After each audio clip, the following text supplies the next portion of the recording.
সালাম আলাইকুম। Congratulation Iran অসম্ভবকে সম্ভব করে দিয়েছে।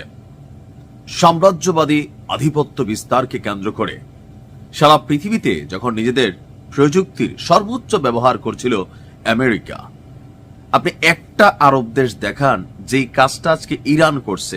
অন্যান্য দেশ করতে পারবে, লাইক চীন, রাশিয়া বা অন্যরা অনেক প্রযুক্তির আপডেট, কিন্তু একটা আরব দেশ দেখান যে ইরানের ভেতরে যে গুটিবাজি খেলাটা চলছিল, যখন ইরান সরকার ইন্টারনেট বন্ধ করে দিল, তখন মার্কিন যুক্তরাষ্ট্রের যে ধনকুবের স্টারলিংকের জনক অথবা টেসলা শহর বিভিন্ন কোম্পানির জনক ইলন মাস্ক, সে করছে কি, তার দেশের পক্ষে বা তার সরকারের পক্ষে ইরানের চলমান আন্দোলনকে আরো বেগবান করার জন্য, জনগণ যেন আরো কানেক্টেড হইয়া ঘটনা ঘটাইতে পারে, সে তার স্টারলিং সেটআপটা চালু করে দিয়েছিল। আর এতে বিক্ষোভের পরিস্থিতি কিন্তু খারাপই হচ্ছিল, কিন্তু ইরান একমাত্র দেশ যারা স্টারলিংকেও গিলা ফেলছে।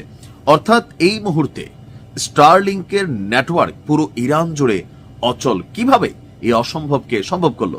তবে এক্ষেত্রে আমি কি বলা হয় যে ধরেন একটু ধন্যবাদ দিতে চাই চীন এবং রাশিয়াকে, কারণ বলা হচ্ছে যে তারা এক্ষেত্রে ইরানকে কিছুটা গাইডলাইন দিয়েছে। আর ইরানের যে জ্ঞান বিজ্ঞান প্রযুক্তি কোন লেভেলে আছে আপনি চিন্তা করেন, দ্যাটস ইরান। আর এই কারণে ইরানকে চায় না ভাই, শিয়া সুন্নি ভেদাভেদে যাইয়েন না। ইরান একমাত্র দেশ সিংহ, এই সিংহ যদি ঘুমায় যায় আগামী 100 বছর আর এরকম কোন সিংহের জন্ম হবে না। বাট এটা জন্ম যদি টিকা থাকে, তাহলে এরকম আর 2-4টা সিংহের বাচ্চা বিভিন্ন দেশে জন্মাবে।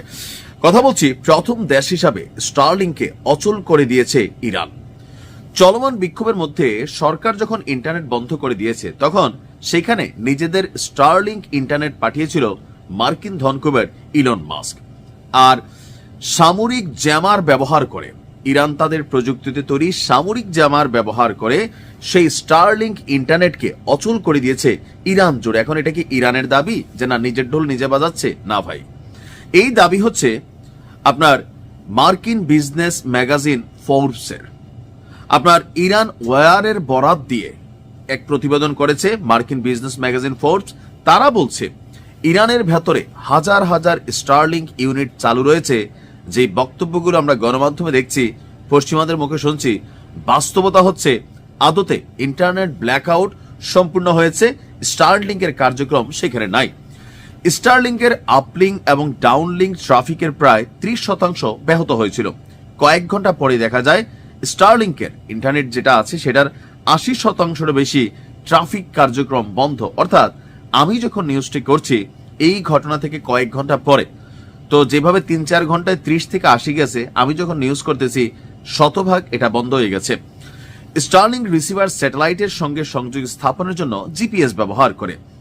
আপনার ইসরায়েলি সংবাদ মাধ্যম টাইমস অফ ইসরায়েল বলছে যে গত জুনে ইসরায়েলের সঙ্গে 12 দিনের যুদ্ধের পর থেকেই জিপিএস সিগন্যাল ব্যাহত করে আসছে ইরান। এর ফলে শাটডাউনগুলো স্থানভেদে কার্যকর হচ্ছে এবং স্টারলিংক সংযোগে এক ধরনের প্যাচ ওয়ার্ক কুইল্ড পরিস্থিতি তৈরি হয়েছে, যার মধ্যে আপনার এই ইন্টারনেটটা ব্যবহার এক ধরনের অসম্ভব হয়ে পড়েছে।